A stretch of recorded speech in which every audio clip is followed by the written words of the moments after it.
moi je m'appelle Lucie Brion, j'ai fait des études de BD parce qu'en fait j'ai toujours voulu faire ça.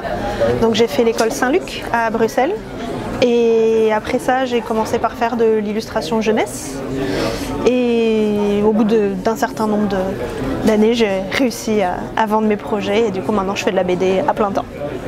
Oui, donc en fait en 2022 j'ai fait une BD qui s'appelait Voleuse, qui a plutôt bien fonctionné et du coup j'ai beaucoup tourné en festival, en dédicace, j'ai sorti à l'international et c'est vrai que du coup j'avais un peu de temps pour me replonger dans le travail et surtout peu de temps pour envisager de faire à nouveau un 200 pages et du coup j'ai eu vachement envie d'expérimenter et d'essayer plein de nouvelles choses sans pour autant genre vraiment m'engager sur quelque chose de très long. Et du coup j'ai fait juste une toute petite histoire comme ça, je l'ai mise sur internet et je me suis tellement amusée à la faire, je me suis dit oh, je vais l'envoyer à Sarbacane, on sait jamais. Et je leur ai dit voilà, j'ai fait ça, moi j'adore les histoires courtes, je trouve que c'est un super format où justement il y a des histoires, elles n'ont pas besoin d'être forcément des romans graphiques. Et du coup j'avais hyper envie d'essayer plein de choses, d'essayer à la fois graphiquement, dans la narration, changer de personnage, changer d'histoire. Et du coup ça a été un peu la geste de la meuf, j'aurais dit est-ce que ça vous motive, on fait ça. Et c'est vrai que ce qui est chouette c'est qu'ils m'ont suivi sur l'idée. Et du coup j'ai pu faire une deuxième histoire qui elle a été prépubliée en anglais dans un festival digital. Et la troisième elle est faite que pour l'album. Du coup là on a réfléchi comment faire une histoire qui close un peu le tout, qui ait une thématique quand même qui court sur l'album, que le truc soit cohérent. Voilà, disons, comment dire, en soi j'avais vraiment envie j'avais pas envie qu'il y ait un fil rouge genre trop grossier, qu'on soit dans un truc genre ah oui dans toutes les histoires il y a un ballon bleu, c'est un peu un truc genre hyper lourd où du coup on se dit bon, j'avais envie de vraiment garder une liberté, mais je savais aussi que dans les histoires que j'avais envie de raconter, ça allait pas non plus partir dans tous les sens, il y a toujours une espèce ça reste des histoires qui sont liées par une espèce de thématique de changement de vie, de rencontres, de duo de personnages. Donc je savais qu'il y avait des petits fils que je pouvais tirer un peu dans toutes les histoires pour qu'elles se rejoignent au moins thématiquement. Et du coup c'est ce que j'ai fait. Donc vraiment, autant les deux premières elles ont été faites complètement séparément. Et c'est vrai que la troisième, comme là je savais vraiment qu'elle allait avoir un album et tout, j'ai quand même essayé de réfléchir, pas partir dans un western absurde et vraiment très triste. Un truc comme ça où du coup on aurait dit oh ça va pas trop avec le reste, mais ok. Oui, je pense qu'il y a de ça. Et puis c'est vrai qu'en fait, on ignore, les histoires qui finissent bien, c'est un peu vu comme ça peut être un peu fleur bleue. C'est pas les histoires, disons qu'on a un peu cette espèce d'idée que les histoires qui ont de l'importance, c'est les histoires qui racontent la vie. À quel point la vie elle est difficile et elle est dure et c'est vrai que moi j'ai en fait les histoires qui sont douces, elles sont tout aussi précieuses et importantes.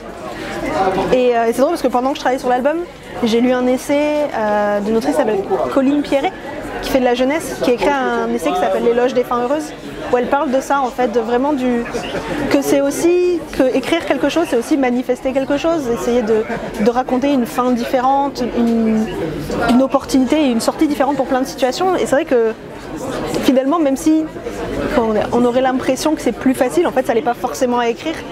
Et justement, je pense qu'on a aussi besoin d'histoires comme ça en fait, qui nous montrent que non, il y a plein de belles choses qui peuvent arriver et qu'il faut quitter son job et ouvrir un salon de coiffure en fait. Parfois.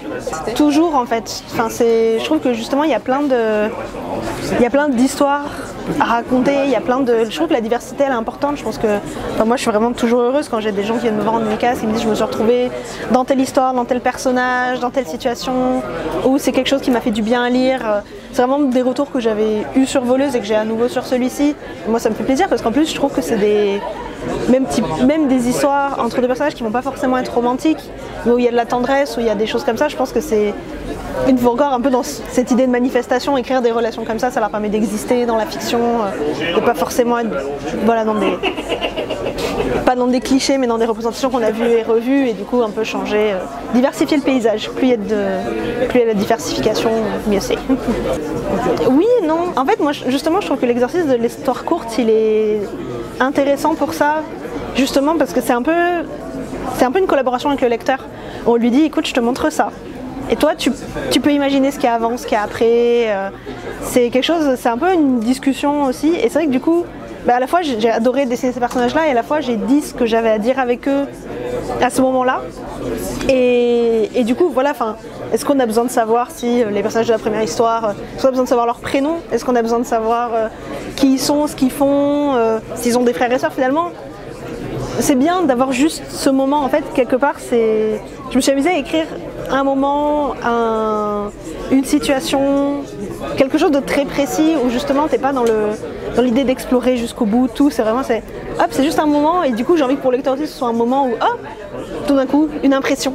et c'est vrai, je trouve que c'est ça qui est intéressant avec l'exercice. Moi, il y a plein d'histoires courtes que j'adore où justement c'est juste un tout petit bout de quelque chose, mais comme l'auteur il est concentré que sur ça, en fait c'est plus intense et c'est vraiment c'est hyper. Enfin moi j'adore ça et c'est vrai que du coup j'étais contente de pouvoir expérimenter, d'en faire.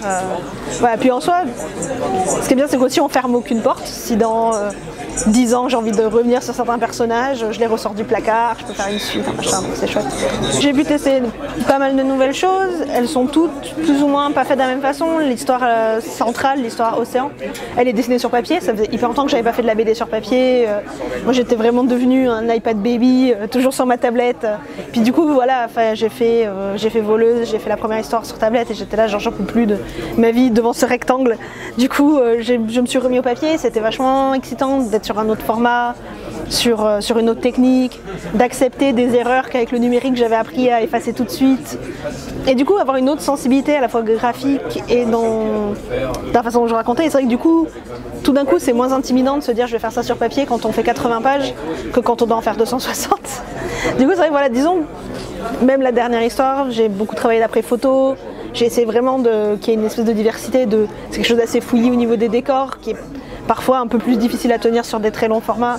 C'est vrai que là comme j'avais qu'un seul lieu, que c'était plus ou moins huis clos, j'étais là genre je peux vraiment genre hop, petites tombes, petits arbres, vraiment essayer de jouer.